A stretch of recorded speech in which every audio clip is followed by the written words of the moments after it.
See this leaf? Relax. It's definitely not alive. And it's definitely not being watched. Walking leaf insects survive by doing nothing. No running. No fighting. They just pretend to be a snack no one wants. But ants don't care about appearances. They care about chemistry. And this leaf smells suspicious. Fun fact, walking leaf insects can regenerate legs, but not dignity, and definitely not teamwork.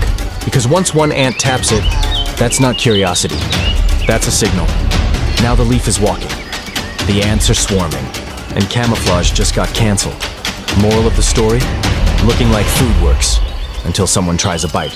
If you'd still touch that leaf, hit like.